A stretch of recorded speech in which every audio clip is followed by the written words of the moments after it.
Je suis prêtre depuis 1985. En 2013, l'évêque d'Arras m'a demandé de reprendre Notre-Dame de Lorette. J'ai une toute petite équipe de fidèles et réguliers, mais la majorité des paroissiens sont des gens de passage, comme dans un lieu de pèlerinage. Se souvenir et se rappeler qu'ici, des jeunes hommes ont donné leur vie pour la liberté qu'on a la chance de vivre aujourd'hui. Je voudrais que ceux qui déchaînent la guerre viennent faire un tour ici pour se rendre compte de ce que ça donne la guerre.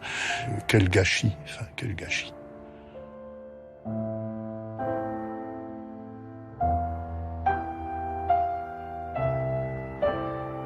Je m'appelle Bernadette d'Outremépuis.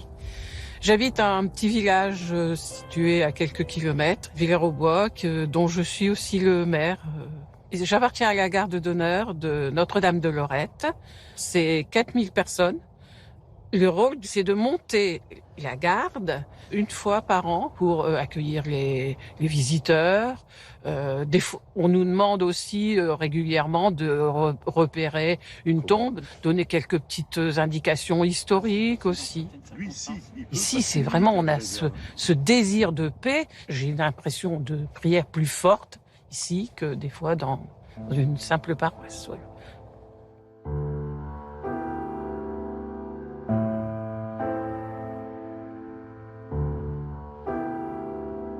Je m'appelle Samuel Koch, j'ai 44 ans, je suis garde d'honneur depuis 8 ans et j'assure également les fonctions ici de sacristain auprès du chapelain.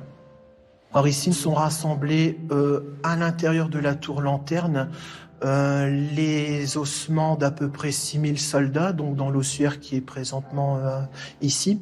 Et vous avez également 32 cercueils des guerres qui ont ponctué le XXe siècle, donc comme un trait d'union pour rappeler aux visiteurs et aux pèlerins que la paix est quelque chose de fragile. Je vous souhaite une excellente célébration et vous invite à réfléchir sur cette phrase qui est inscrite sur cette tour lanterne. Peuple, soyez unis, hommes, soyez humains.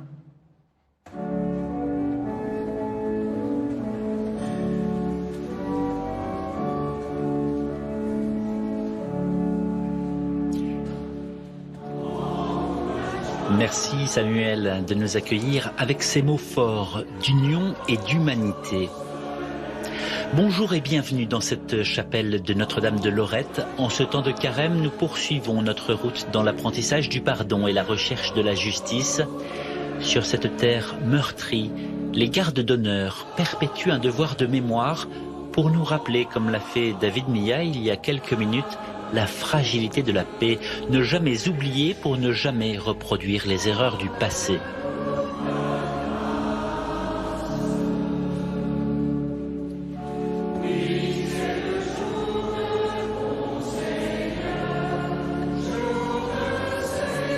Cette couleur rose au cœur de notre liturgie est propre au 4e dimanche de carême, que l'on appelle également dimanche de l'étaré, dimanche de la joie. Un rappel délicatement coloré qui nous annonce l'arrivée prochaine de la fête de Pâques.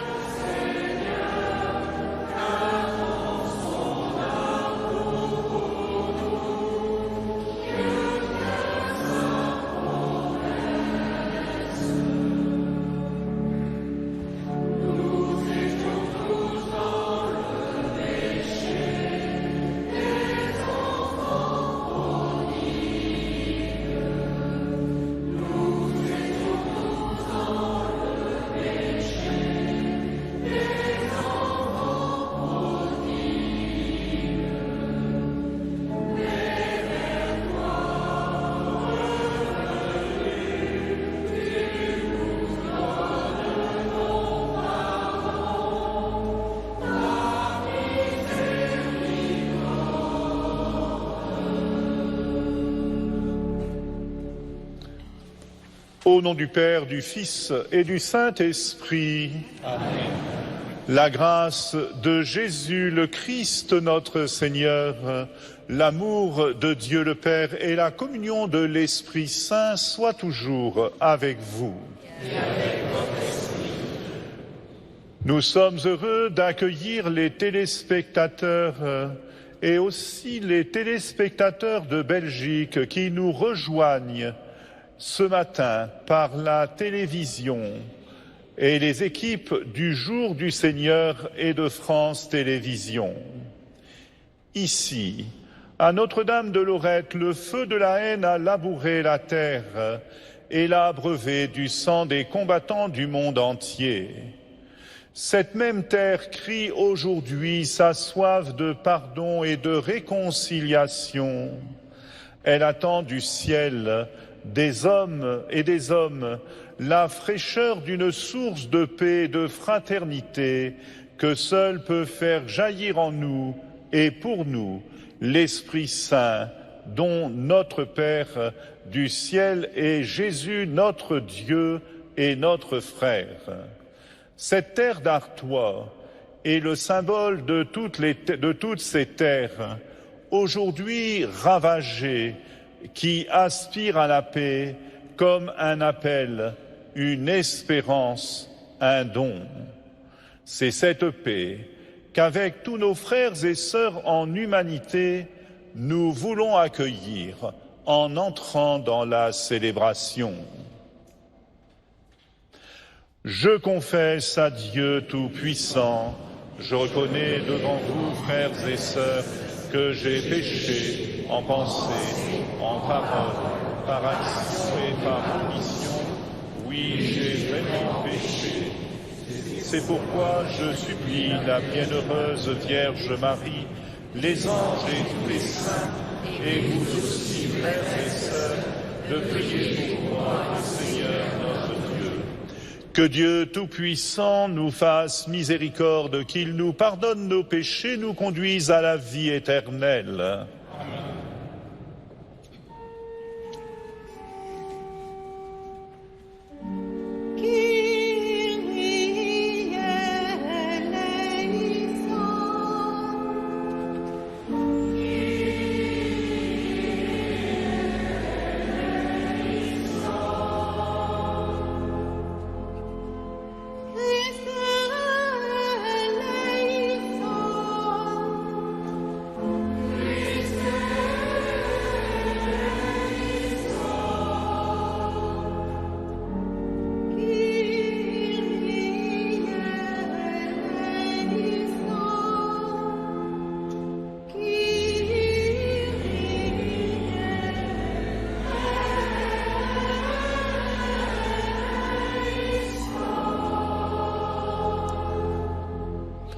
Prions le Seigneur. Seigneur Dieu, par ton Verbe incarné, tu as merveilleusement réconcilié avec toi le genre humain.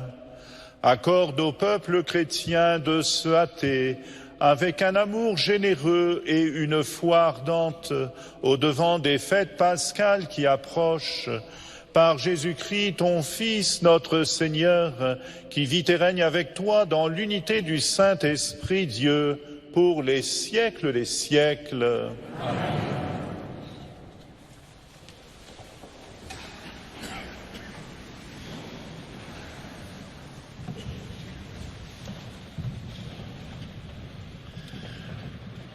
Lecture du livre de Josué.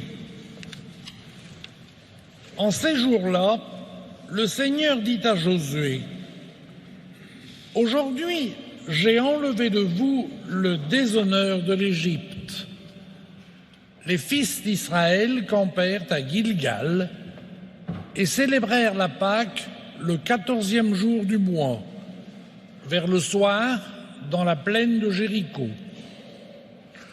Le lendemain de la Pâque, en ce jour même, ils mangèrent les produits de cette terre, des pains sans levain et des épis grillés. À partir de ce jour, la manne cessa de tomber, puisqu'ils mangeaient les produits de la terre. Il n'y avait plus de manne pour les fils d'Israël, qui mangèrent cette année-là ce qu'ils récoltèrent sur la terre de Canaan. Parole du Seigneur.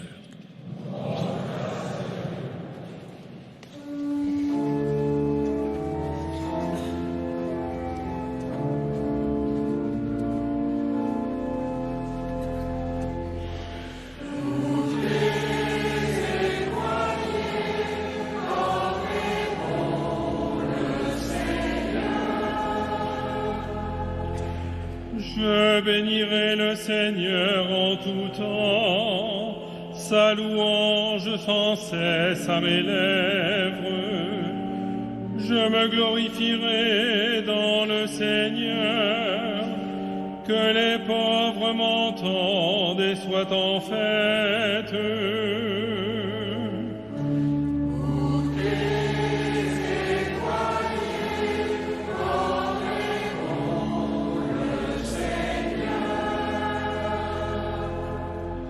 Magnifiez avec moi le Seigneur, exaltons tous ensemble son nom. Je cherche le Seigneur, il me répond. De toutes mes frayeurs, il me délivre.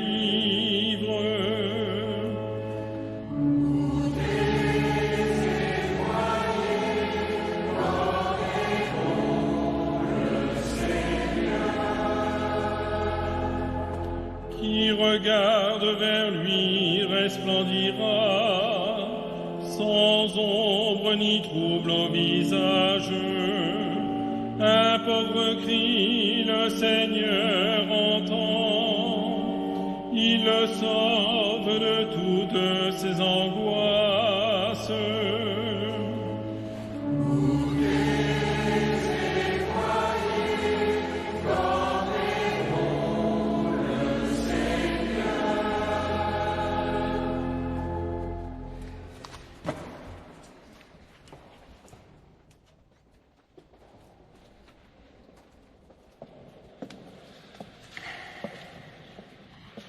Lecture de la deuxième lettre de saint Paul, apôtre aux Corinthiens. Frères, si quelqu'un est dans le Christ, il est une créature nouvelle. Le monde ancien s'en est allé, un monde nouveau est déjà né. Tout cela vient de Dieu. Il nous a réconciliés avec lui par le Christ et il nous a donné le ministère de la réconciliation. Car c'est bien Dieu qui, dans le Christ, réconciliait le monde avec lui. Il n'a pas tenu compte des fautes et il a déposé en nous la parole de la réconciliation. Nous sommes donc les ambassadeurs du Christ et par nous, c'est Dieu lui-même qui lance un appel. Nous le demandons au nom du Christ, laissez-vous réconcilier avec Dieu.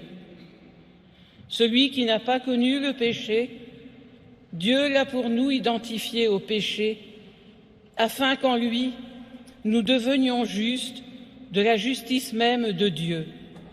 Parole du Seigneur.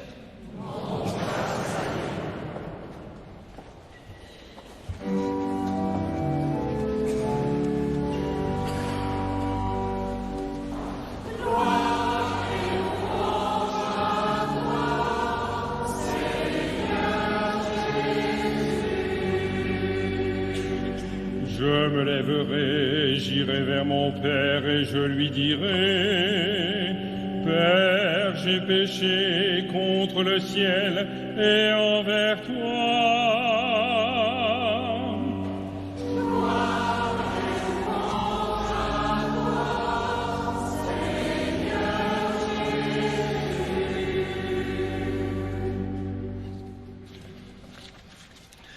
Le Seigneur soit avec vous. Évangile de Jésus-Christ selon saint Luc.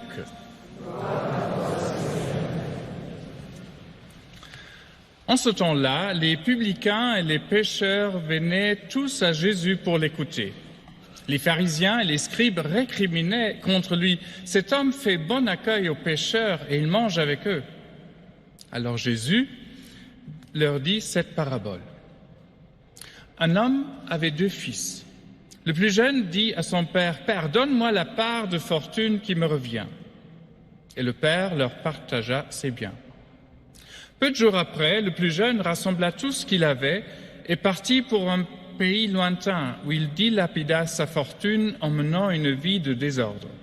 Il avait tout dépensé quand une grande famine survint dans ce pays et il commença à se trouver dans le besoin. Il alla s'engager auprès d'un habitant de ce pays qui l'envoya dans ses champs garder les porcs. Il aurait bien voulu se remplir le ventre avec les gousses que mangeaient les porcs, mais personne ne lui donnait. Alors il rentra en lui-même et se dit « Combien d'ouvriers de mon père ont du pain en abondance, et moi ici je meurs de faim. Je me lèverai, j'irai vers mon père et je lui dirai « Père, j'ai péché contre le ciel et envers toi. Je ne suis plus digne d'être appelé ton fils. Traite-moi comme l'un de tes ouvriers. » Il se leva et s'en alla vers son père. Comme il était encore loin, son père l'aperçut et fut saisi de compassion. Il courut se jeter à son cou et le couvrit de baisers. Le fils lui dit « Père, j'ai péché contre le ciel et envers toi, je ne suis plus digne d'être appelé ton fils. » Mais le père dit à ses serviteurs « Vite, apportez le plus beau vêtement pour l'habiller. Mettez-lui une bague au doigt et des sandales aux pieds. Allez chercher le veau gras, tuez-le, mangeons et festoyons, car mon fils que voilà était mort et il est revenu à la vie. Il était perdu, il est retrouvé. » Et ils commencèrent à festoyer. Or le fils aîné était au champ. Quand il revint et fut près de la maison, il entendit la musique et les danses. Appelant un des serviteurs, il s'informa de ce qui s'y passait. Celui-ci répondit « Ton frère est arrivé, et ton père a tué le veau gras parce qu'il a retrouvé ton frère en bonne santé. » Alors le fils aîné se mit en colère et il refusait d'entrer. Son père sortit le supplier, mais il répliqua à son père « Il y a tant d'années que je suis à ton service sans avoir jamais transgressé tes ordres, et jamais tu ne m'as donné un chevreau pour festoyer avec mes amis. Mais quand ton fils, que voilà, est revenu, après avoir dévoré ton bien avec tes prostituées, tu as fait tuer pour lui le veau gras. » Le père répondit « Toi, mon enfant, tu es toujours avec moi, et tout ce qui est à moi est à toi. Il fallait festoyer et se réjouir, car ton frère que voilà était mort, et il est revenu à la vie. Et il était perdu, et il est retrouvé. » Acclamons la parole de Dieu. C'est le frère Max Capabianca, dominicain à Berlin, qui, après avoir proclamé l'Évangile, va prononcer l'homélie.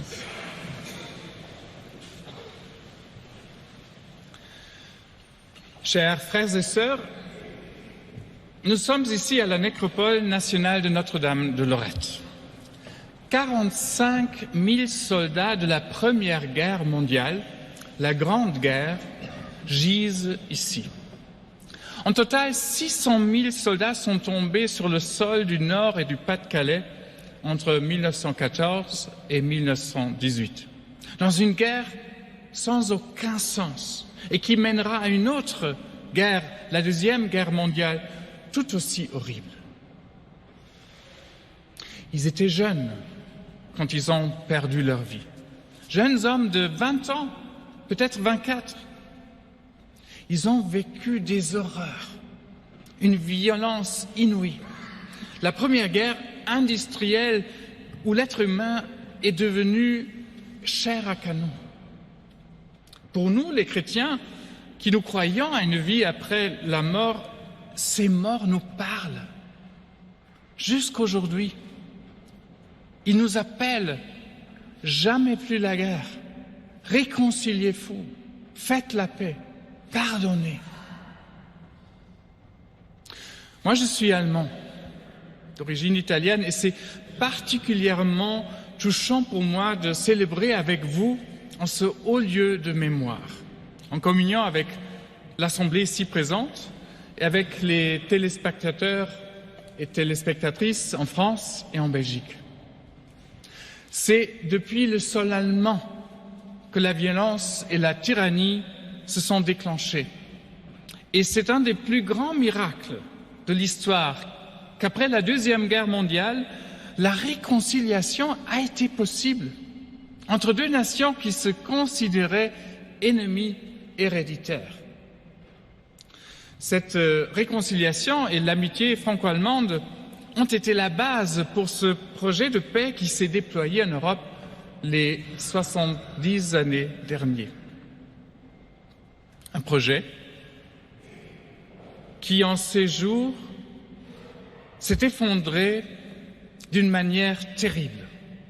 On voyait les présages, mais personne ne pouvait s'imaginer encore une guerre en Europe.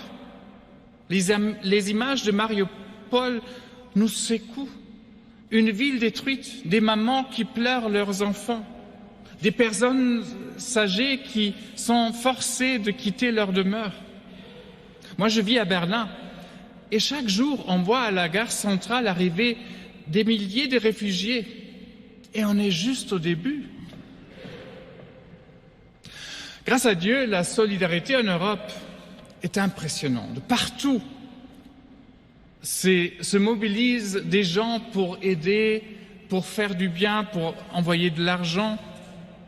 Mais en même temps, il y a, et je ne sais pas comment vous le ressentez, mais moi je le ressens très fort, une sensation d'impuissance qui nous laisse parfois sans espoir. Comment fermer cette guerre? Quoi faire pour que la paix soit rétablie? L'Évangile aujourd'hui nous raconte la tendresse d'un père pour son enfant, l'enfant prodigue. Il s'était éloigné du père et lui-même se considérait indigne d'être appelé fils, après avoir compris qu'il avait fait du tort. Mais le père lui pardonne et l'accueille avec la plus grande joie et rétablit l'amour filial. Donc, quelle est la bonne nouvelle de cette parabole pour nous en ce jour de détresse? Comment appliquer ce message du pardon à notre situation actuelle où on vit une guerre en Europe? Je pense que la clé se trouve dans la deuxième lecture, dans la lettre aux Corinthiens. Saint Paul nous rappelle que Dieu a réconcilié le monde avec lui dans le Christ. Et il dit, Dieu l'a pour nous identifié au péché, au mal. Et cela veut dire, Dieu a identifié le Christ à ce que nous vivons en ces jours, en ce moment de guerre en Europe. Et cette nouvelle perspective en vue du Christ a le pouvoir de changer la réalité. Le monde ancien s'en est allé, un monde nouveau est déjà né, dit saint Paul. Contre toutes les apparences, nous croyons à ce changement. Cette vérité est le cœur du message chrétien. Donc ce n'est pas la violence qui va terminer la guerre, non pas les armes, mais l'appel que nous lançons à toute personne de bonne volonté, laissez-vous réconcilier avec Dieu. Et j'ajoute, laissez-vous réconcilier avec vos frères. Pendant la Première Guerre mondiale, des chrétiens se sont battus les uns contre les autres. Et aujourd'hui, deux peuples chrétiens, la Russie et l'Ukraine, sont en conflit. Soyons donc des ambassadeurs du Christ, comme dit saint Paul, auprès de nos frères et nos sœurs, et rappelons qu'après deux guerres épouvantables au XXe siècle, le pardon a été possible. Chers frères et sœurs, nous croyons au pouvoir de la prière et du pardon. Faisons donc nôtres les mots de la prière qu'à la fin de cette messe nous allons adresser à Notre-Dame de Lorette. Écartez-nous de nous les horreurs de la guerre et réconcilions les peuples dans la paix. Amen.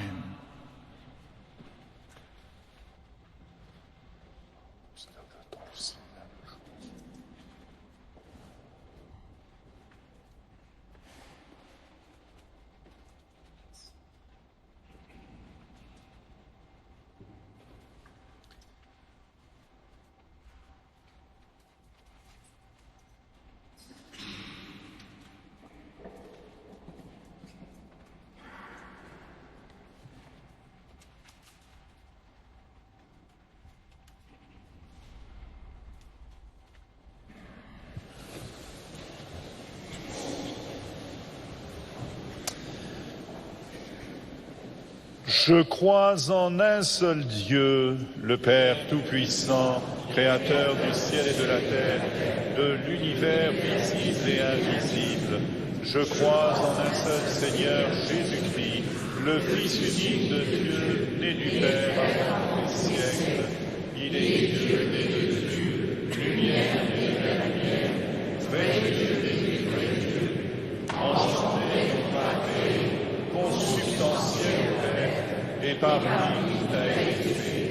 Pour nous les hommes et pour notre salut, il descendit du ciel, par l'Esprit Saint, il a pris chair de la Vierge Marie, et s'est fait homme. Crucifié pour nous sous Ponce Pilate, il subit sa passion et fut mis au tombeau. Il ressuscita le troisième jour, conformément aux Écritures, et il monta au ciel. Il est assis à la droite du Père. Il reviendra dans la gloire pour juger les vivants et les morts, et son règne n'aura pas de fin. Je crois en l'Esprit Saint, qui est Seigneur et Auteur de la vie. Il procède du Père et du Fils, avec le Père et le Fils. Il reçoit même adoration et même gloire. Il a parlé par les prophètes. Je crois en l'Église, une sainte, catholique et apostolique. Je reconnais un seul baptême pour le pardon des péchés. J'attends la résurrection des morts et la vie du monde à venir. Amen. Dieu fait briller son amour sur ceux qui se tournent vers lui. Confions-lui nos prières pour l'Église et pour le monde.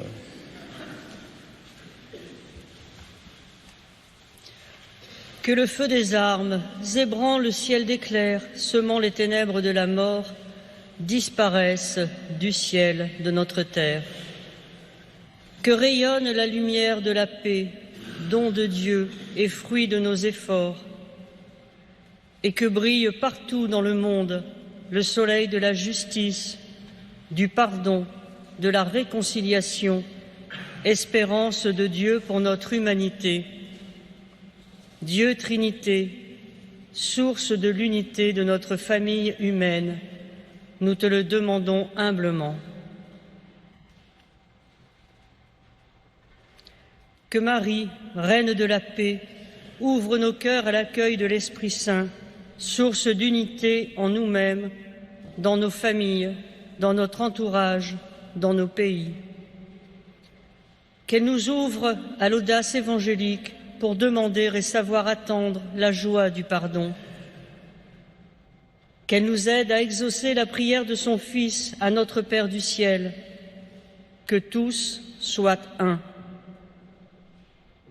Dieu Trinité, source de l'unité de notre famille humaine, nous te le demandons humblement. Que tous nos frères et sœurs, blessés dans leur chair, leur âme et leur esprit, du fait des hommes, de la maladie ou des accidents, ne cèdent pas à la tentation du désespoir. Qu'ils puissent discerner dans notre attention, notre prévenance, notre tendresse, la présence aimante de Jésus ressuscité, origine de toute espérance. Dieu Trinité, source de l'unité de notre famille humaine, nous te le demandons humblement. En Europe, comme partout dans le monde, des peuples s'entre-déchirent. Nous te demandons, ô notre Père, de nous permettre d'accueillir la grâce de la reconnaissance mutuelle de nos erreurs et de nos fautes, afin de pouvoir recevoir celle du pardon et de la réconciliation que toi seul peux nous accorder. Dieu Trinité, source de l'unité de notre famille humaine, nous te le demandons humblement.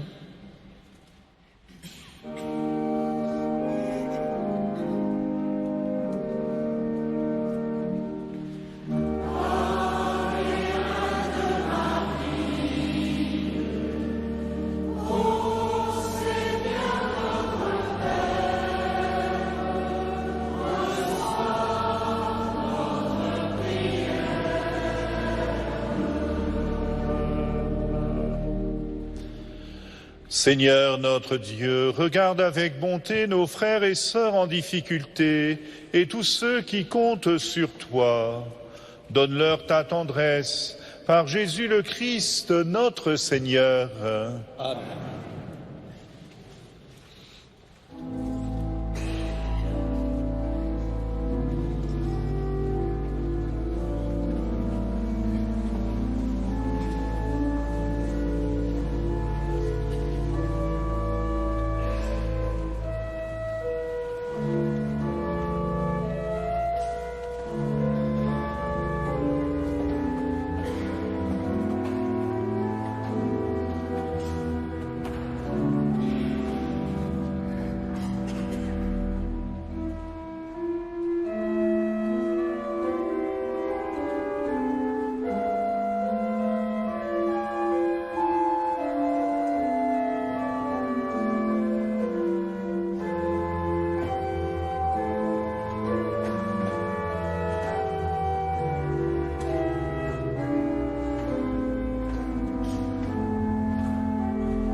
Priez, frères et sœurs, que mon sacrifice, qui est aussi le vôtre, soit agréable à Dieu le Père Tout-Puissant.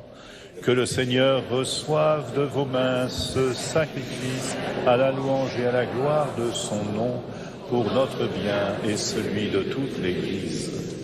Seigneur, nous te présentons dans la joie l'Eucharistie qui assure la guérison éternelle, et nous te prions humblement, accorde-nous de la vénérer avec foi et de l'offrir avec respect pour le salut du monde par le Christ notre Seigneur. Le Seigneur soit avec vous. Et avec votre esprit. Élevons notre cœur. Rendons grâce au Seigneur notre Dieu.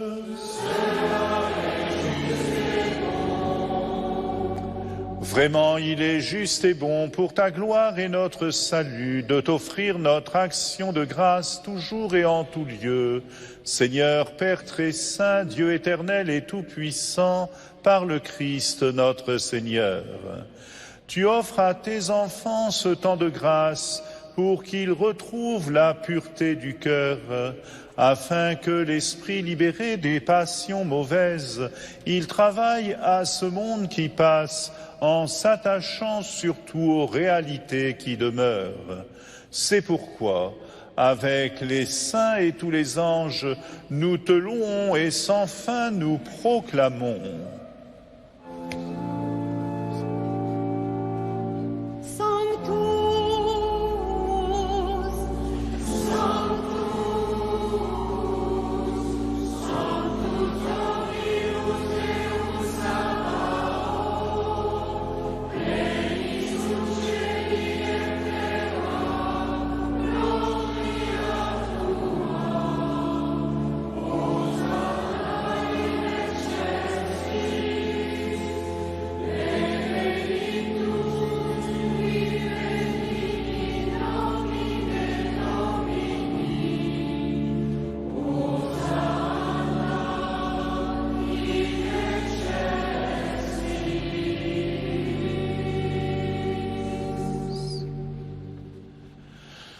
Père Tout-Puissant, nous te bénissons par Jésus-Christ, ton Fils, venu dans notre monde en ton nom. Il est la parole du salut pour les hommes, la main que tu tends aux pécheurs, le chemin par où nous arrive la paix que tu nous donnes. Alors que nos péchés nous avaient détournés de toi, Seigneur, tu nous as conduits à la réconciliation, pour que, tournés vers toi, nous nous aimions les uns les autres par ton Fils, que tu as livré à la mort. Et maintenant que nous célébrons la réconciliation que le Christ nous a obtenue, nous te prions. Sanctifie ces offrandes en répandant sur elles ton esprit, qu'elles deviennent le corps et le sang de ton Fils qui nous a dit de célébrer ce mystère. Au cours du repas, lui qui allait donner sa vie pour notre libération, il prit le pain dans ses mains. En te rendant grâce, il dit la bénédiction, il rompit le pain et le donna à ses disciples en disant « Prenez et mangez-en tous, ceci est mon corps livré pour vous. »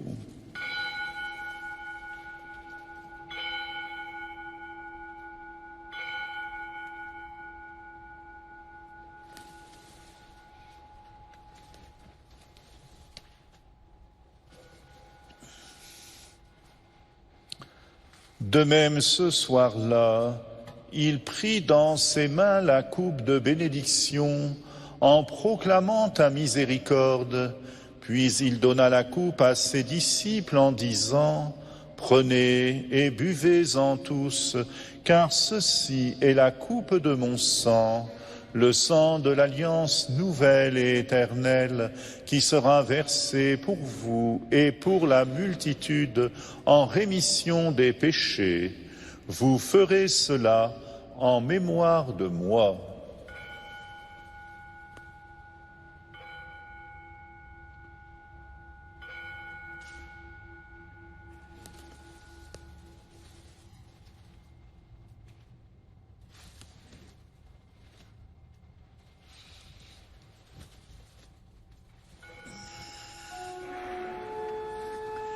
Il est grand le mystère de la foi. Nous annonçons la mort, Seigneur Jésus. Nous proclamons la résurrection. Nous attendons ta venue dans la gloire. En faisant ainsi mémoire de la mort et de la résurrection de ton Fils, qui nous a laissé un tel gage de son amour, nous te présentons cette offrande qui vient de toi, le sacrifice de la parfaite réconciliation. Père très saint, nous t'en supplions, accueille-nous avec ton Fils, et dans ce repas qui nous sauve, accorde-nous son esprit, qu'il fasse disparaître les causes de nos divisions. Que ce même esprit fasse de ton Église le signe visible de l'unité entre les hommes et l'instrument de ta paix. Qu'il nous garde en communion avec notre pape François, notre évêque Olivier, avec l'ensemble des évêques et ton peuple tout entier. Et comme tu nous as réunis maintenant à la table de ton Fils, rassemble-nous un jour auprès de la glorieuse Vierge Marie, Mère de Dieu, avec Saint Joseph, son époux, avec tes bienheureux apôtres et tous les saints, avec nos frères et sœurs, avec